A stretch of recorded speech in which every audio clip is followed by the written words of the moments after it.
Today I'm here to do Mob Wives Season 4, Episode 6. It starts off with the lady still in Vegas, and they go to this racetrack. Renee's still in her damn feelings about Natalie or whatever, and she getting upset because the other ladies are being her friend. And I'm like, girl, seriously? So I'm like, she just really need to grow the fuck up. At that point, I was like, well, shit, I'm gonna keep saying she need to grow up. So she just basically really need to grow up or whatever. The ladies, like, they all go driving except her because she's upset because they laughing and playing with her, with Natalie, and she not feeling that shit. So, as they all driving and having a nice time, kissing each other, having fun, Renee gets mad, and she go talks to Big Ange and Alicia, and she basically tried to get them on her side, and they was like, that shit ain't got to do with us. That's between you and her. She tried to bring Alicia in and talking about, well, she brought up your husband. Big Ange was like, no, you brought up her husband. And they replayed the tape where she brought up Eddie. So, like I said, Alicia was like, that ain't had nothing to do with me. I'm staying out of that. So, Renee in her feelings once again, and she leaves because she feel like they not on her side. So they still having fun, like, oh fucking well. So then the ladies get ready to, after all of that, they all back at the hotel. They getting ready to go out. Drita, Alicia, and Big Ange. Renee, don't do it. Renee, and what's her name? Natalie, they both gonna stay back at the hotel and kind of like just chill out or whatever. So they all getting ready and they talking about their trip. They talking about Drita losing. They talking about Renee and Natalie's fight or whatever. Then they like, fuck them. Let's go party. Let's go have fun. Ain't nobody got time for them. So yeah, they go out. They have fun. They go to this like secret mob looking restaurant type shit where they have to say their name, knock, all this kind of shit to get in this restaurant. I'm like, I'm not going to a restaurant. I got to do all that bullshit. But they got to perpetrate that they still about that life. So that's the kind of restaurants and museums and shit that they got to go to. So they go to the little restaurant. They talking about Renee.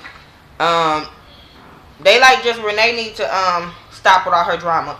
She with that bullshit.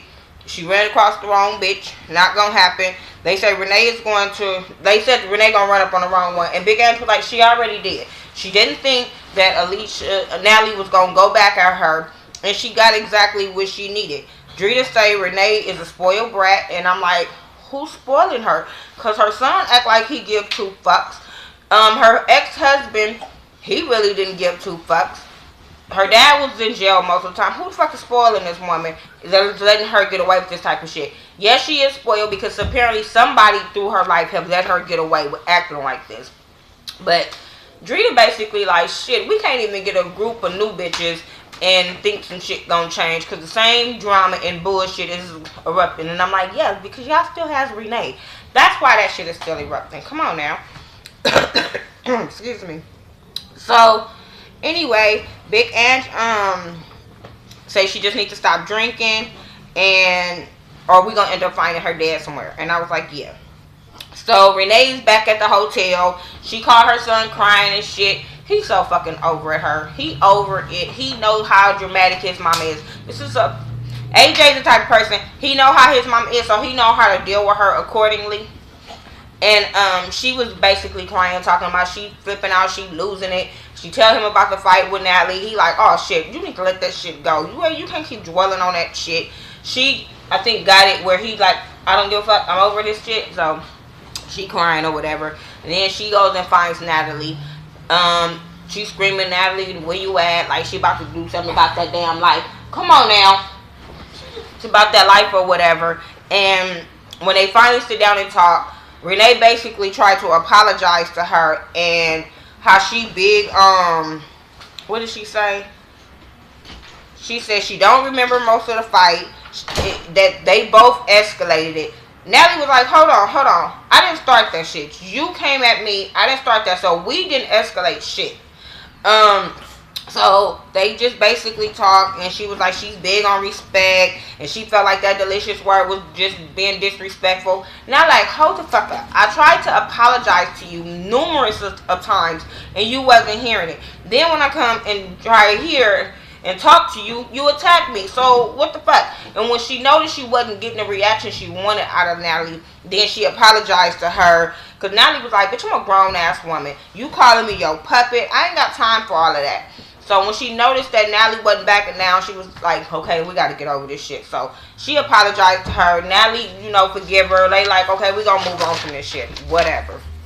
So Drita and Big Ange and Alicia, oh no, all the ladies at this time, since they end up making up, all the ladies this time end up going to the strip club. They having fun. Renee said she flushed her pills. I'm sitting there like, you needed to. One of your friends should have took them pills from you that first day. I'm just saying. So they having fun. They getting lap dances. Natalie was giving Alicia a lap dance, and then next thing you know, I can't do it. Renee gets up on the pole. Don't ever do that shit again. That shit was so creepy and disgusting to watch. I was just like this. Like, I don't need to see that. I'm sorry. First of all, it's not that she's a bad-looking woman. She is. But it's not about her looks. It's about, bitch, I don't want to see your old ass almost hitting senior citizen status to be on no fucking pole. I'm glad she wasn't taking nothing off and dropping it in no splits or nothing, or back twerking or nothing. I'm glad she wasn't doing that. But she don't need to get her ass up on that pole. They were talking about Natalie looked like a stripper from 85, and I'm sitting there like, that cat suit was fucking wrong. It fitted her wrong. It didn't do her no justice. I don't know. So then after all of that, they all, like I said, they have fun at the strip club or whatever. They go back the next day. They packing. They all got a hangover. They have breakfast together. They talk about their trip. They talk about them having a hangover, all the kind of stuff. They, last night they had fun. Wasn't no drama, they had fun. So then as they get back home, Natalie's at the funeral home setting up. She's basically explaining how she's going to be running the funeral home. If anything was to happen to her grandfather, that's what she's been setting up for and all this kind of stuff. And she's a grown woman. That's why that puppet comment kind of baffled her. And I'm sitting there like, okay, y'all drama not over because you're not over that puppet word. Bitch, get over it. Alicia at home preparing for her husband's sentencing. Her son comes in, so she ended up helping him pack to go back to school or whatever, and they talk about Eddie. Then she bring out a letter that Eddie apparently wrote to him because he's not his real father. So he wrote to him in 2010. I'm like, why are you trying to read this shit out loud? This boy know what the letter say. You know what the letter say. You just want this shit to be out there like Eddie's this good ass guy. I'm like, girl, that shit was 4 years ago, well, 3 some change years ago. So I didn't understand why she would read that letter. He was looking at her like, why are you reading the fucking letter? So then they start talking about Eddie or whatever, and the son is just basically like, you worried about him. What's going to happen to you? What's going to happen with the kids when you get sentenced? Who's going to take care of these damn kids? Because he looking like shit. That ain't my damn problem. But she was like, I'm not trying to think about that. I try not to think about that. And I'm like, girl, you so worried about him. You need to focus on your own shit. Put your mind where your kids are. Because in the long run, you're hurting your kids by shielding them from this kind of stuff and acting like this shit is not going to happen. So what if you go to court and then they all of a sudden take you from jail? Now you ain't prepared your kids for you going away. And now they ain't going to be able to be strong. And they all crying and shit. Instead of being prepared for this type of shit. So I didn't get what she was talking about. I don't want to talk about it. I don't want to think about it. Are you going out? Oh. So I was just like, girl, boo. So then you have Drita. She's at work. She's scared. She hadn't told Lee about, close that. So she hadn't talked to Lee about her losing all that money in Vegas. So she decides she's going to call him instead of confronting him at home. And I'm sitting there like, do y'all have a domestic situation we don't know about? You already be making little comments like he be hitting you or something. Like, y'all be running. I don't know if he can just hit Drita because Drita going to fight the fuck back. But it looked like they be having like a domestic situation up in their house. Because why wouldn't you want to call him and you been home for a minute? So she calls him and tells him that she lost $8,000 in Vegas. He called her a dickhead. all kind of shit. He just called her. He was very disrespectful on that phone. I would have hung up the fucking phone. Now I understand where he was trying to come from, because he did tell her, don't be going out there, don't be losing money. He did tell her that before she went. He was even like, you could have gave me that damn money. And I was totally in agree, because I feel like, bitch, if I lose over 20, I quit. So, no more than $50. I'm not gambling, because I feel like, shit, I could have did something else with that damn money. So, yeah, they was over there. He just was real disrespectful to her, and they hung up. Then you have Alicia. She's at home with her boy. She's talking to them about Eddie being sentencing. As she's talking to them about him being sentenced, they showing Renee and Big Ange talking about her and Eddie's situation. And Renee basically, like, she was very naive to this lifestyle. You know, she was raised in a good home. She didn't know. Big Ange is like, fuck all that. Like, you know something. You been with him all this time. You got 2 kids with this dude. You know something. Like, don't act like you just that fucking naive.